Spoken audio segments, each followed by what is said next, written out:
Hey neighbors! This video is part of the What Would You Make open playlist for the month of April. Our hosts are Brenda from Rustic and Lace DIY, Christine from Divine Designs, and our guest host is Tiffany from Simply Blessed Crafts. Their channel links and a link to the playlist will be in my description box below. This is all about using wood, and I chose some family-inspired projects using wood. I hope you enjoy the family inspiration that I used, and sit back, relax, and enjoy the video. Family inspiration in 1934. I'm starting this project outside with a 2-minute varnish remover, a paint scraper, and some spackle. So gently brushed that varnish remover on there, waited a few minutes, and came back, and I was pretty happy that I was getting, the gunge off, like you see here. And this is a brand new paint scraper, so I knew that I was getting the best possible. So I just kept scraping, and it was kind of hard, like being on top of it, to realize that I really did get a good bunch of stuff off of it. So I scraped as much as I could, and then I sort of stepped back and took a look at it, and I'm like, I could probably get some more off. So that's what I did. I used the pointy parts of the paint scraper to get those lines, and then I put another coat of the varnish remover on and waited a few minutes, and then came back and scraped those lines there. I figured they collected not just a varnish, but also, dirt. And then once I was happy with what I got scraped off, I don't remember what the grit is on the sandpaper, but I went over it with the sandpaper, to smooth it and even it. And when I was happy with that, I had this spackle, kind of dry, barely moist. I added a few drops of water and just covered it for, a little while. And I was actually able to get some usable spackle out of it to fill in these holes. That's where the drawer pull would be. This is a drawer from my grandfather's writing desk, and my sister went to move it from one house to the next, and it fell apart, and she wanted to throw it out, and I literally cried. I was so upset, and I'm like, no, we have to figure this out. So we did. It went to her new house, then it went in my dad's van to my sister's place in Florida, and then she drove it to Sarasota, where we grabbed it from her trunk to my daughter's trunk because she was doing the driving, and then from my daughter's trunk to my garage here in Central Florida, and then finally to this video where I am making this drawer table. I purchased a double thing of chalk paint. It was Adirondack white and French linen, so I chose the white, and I'm going to do the whole thing, the drawer front, the inside, the sides, and the back. It looks like this drawer was like reinforced at some point. The wood on the back was really rough. It's not going to be seen, but I did sandpaper it and put a coat on it. Now these are some legs that I got off Amazon, and they're a bit overkill for my needs here, but I really like the shape of them. However, I didn't have the right tools to install them the right way. You'll notice that little gold thing. It's supposed to, you're supposed to create a hole, and the gold thing goes in the hole and it's flush, but I couldn't get a hole. I felt like every time I tried, I was, destroying the wood. So I install them upside down. So don't do what I do. Maybe go for more simple, but what I did here is I took a couple pieces of wood just to give myself some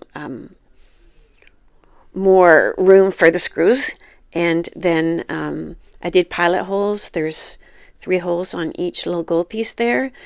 And then I just used a hand screwdriver and screwed in all those screws on those little gold pieces, which are installed upside down. And then just hand screwed the legs on. So I think they tell you don't do it that way because these legs are meant for like couches and big tables and stuff to bear weight, but you don't need them really to bear that much weight. And I have an idea for the gap, because there's a gap between the leg and the bottom of the drawer. So I'll show you in just a second how I do that. I went ahead and painted the legs the same color as the drawer, and they come unfinished like that, so it's perfect. And I just got some paint on there and really wasn't too careful about how I put it on there, because I'm going to use some French linen to distress it. And the French linen is almost the exact color of the unfinished wood, so it's actually going to look pretty cool. So I went ahead and did all 4 legs the same with that same little brush. And that brush came with the paint, which was really cool. I didn't even realize. I thought it was just like a picture. And then when it came, it had 2 different brushes, and this was the one they suggested for the paint. So that's the one I used. So here's my idea to make the gap a little less noticeable and just weird looking. I took the white nautical rope from Dollar Tree and I tied a knot on one side and a knot on the other side, and tied it nice and tight and trimmed it, and then hot glued the edges. So this is just to give some bulk for the brown rope, which I'm going to use to fill up the space between the leg and the bottom of the drawer. So you see here, I just set the brown rope down and hot glue it and wrap it and hot glue it and wrap it. And I do the same for all 4 legs until I was happy with how it looked. And then, I don't know if I had this idea before or after I did the legs like this, but I decided I was also going to use that rope on the inside, and I'll show you how I do that. And I'm probably showing you more than I really need to right here, but I just wanted to give you an idea of how I was doing it. I struggled with camera angles on this project. It was hard, especially this part. So, okay, got the legs done, and I wanted to put the date of this letter. This is a letter written to my grandmother on the eve of her wedding to my grandfather. And so I wanted that date, 1934, on this drawer. The letter was just so darn sweet. I'm so grateful that I have it in my possession. I'm going to frame it eventually. But one of my favorite parts of the letter is where they say, we think that the young man who has won your affections is the luckiest man in town. And they were telling that to my grandmother. So I just got such a kick out of my grandfather being called luckiest young man. So I have the letter. It's in a safe place, and I'm going to eventually frame it and use the right kind of paper and everything to save the ink and everything. But so here's how I did the date thing. I did the established and the date 1934, and then I decided to put Renfrew, Ontario, Canada, because it does say Renfrew in that letter, and I wanted to see the word Renfrew because that's where my grandparents lived, and that was on that precious letter. So I did established 1934, Renfrew, Ontario. Ontario is the province, and then Canada because my family is Canadian born. and many Canadian raised and lived in Canada their whole lives. However, I made it to Florida, long story there, but I just used some leftover vinyl to do the stencil for this. I didn't have any more stencil vinyl, and it worked just fine, as you can see.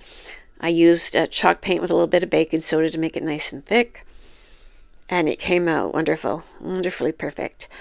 So these are Chalk Couture stencils, and to get these to go on right, I did have to add an extra coat of paint and a coat of Mod Podge, because Chalk Couture needs as non-porous surface as possible for the best results.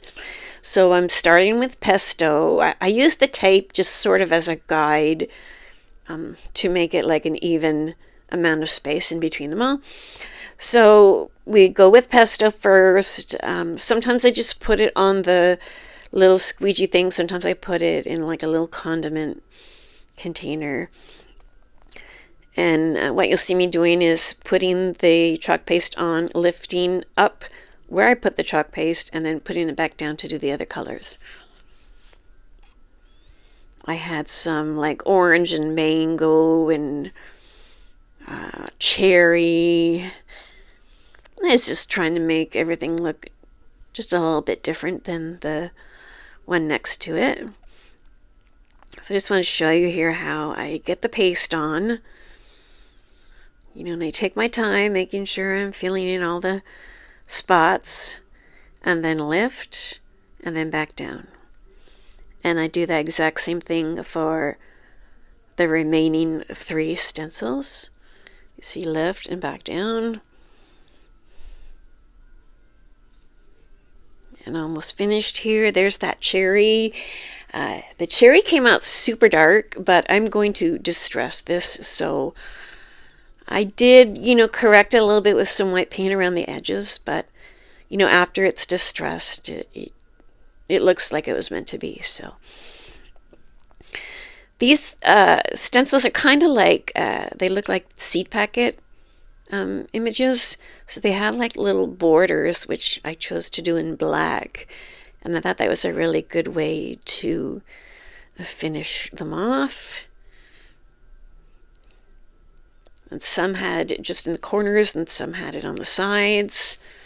So as soon as I get the black on, I'm going to pull everything up.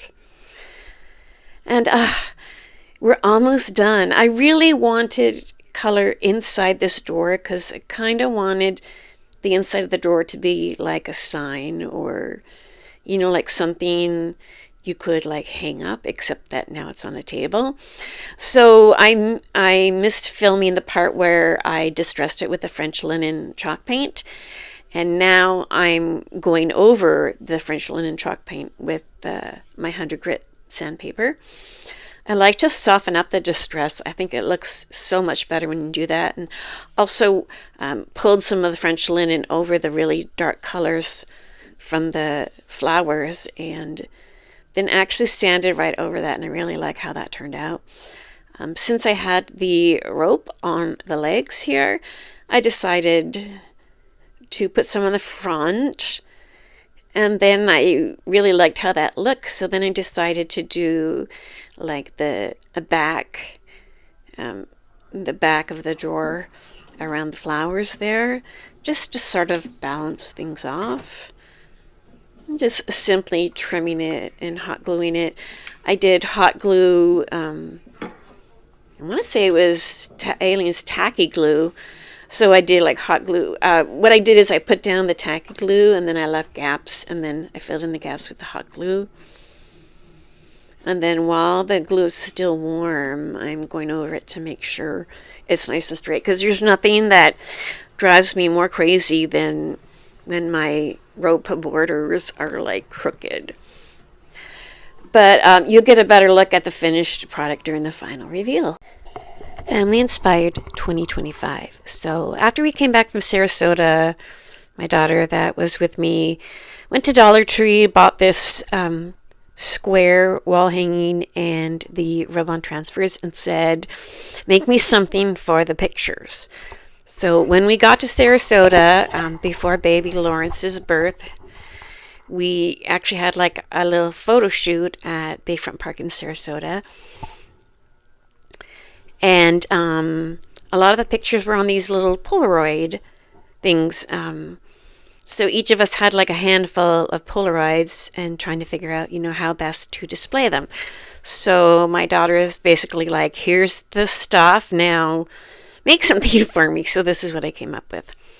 And also, I do include a binky pic of baby Lawrence. My family is very private, so I'm not going to get into a whole lot of detail about stuff, but baby Lawrence is still in the NICU, but has made huge strides and should be home soon. I took a binky pic off my phone and printed it on home computer and give it about 3 coats of clear coat, like a clear spray, and then mounted it to a piece of scrapbook paper and then added it to this little wall hanging here. So I'm just going through the words on this rub-on transfer sheet, and I'm trying to choose things that I think, applies. So if you're making something for your family, base it on the event or the people, or, you can make it your own. This is super easy, and it has such a cool look. This family word, I believe, came from Walmart. Dollar Tree does have something similar. The one I have from Dollar Tree is a cursive font, and I thought this it's kind of like a typewriter looking font, and I really like that. So I wanted to do something to the corners, just zhuzh it up a little bit. So I decided to put that up in the top right corner, and then I'll show you what I did in a little bit here. I tried hanging the pictures with these little clothespins on a piece of rope. I was going to hot glue the rope, but there just wasn't room for the pictures that I had. So you see the little binky pic there? And it's a little bit bigger. I didn't want to mess around with it. I kept it the same. So I just played around with the layout until it looked balanced to me. And I'm sort of just playing around here. So, if your pictures are bigger, yours is going to look different. Or you could print out a bunch of stuff on your own computer or your own printer. And just, you spray it with a clear coat to, stop it from running and give it a little bit of protection. And you don't even have to mount it. I mounted mine on scrapbook paper just to make it more sturdy. And then these little Polaroid pictures, I just hot glued them. I think double-sided tape would probably be better, but if I have any, I don't know where it is. So I use a hot glue, and it's okay. I think if you wanted to change the layout or whatever, it'd be pretty easy to switch it up. And then using the same florals and greenery that I used on my Easter projects that I made in the hotel, using those same flowers to just make a little swag in the top left corner here. Just like, I just kind of pinched 3 bits of flowers together. So we got the leaf, the lavender, and then a little tiny yellow floral. I'm going to make a bow by wrapping this twine around my hand 7 times and cinching it in the middle. And my camera is going to totally give out right before I get that bow down. So I'm going to tell you right now that you will see how fantastic this looks with the bow in the final reveal.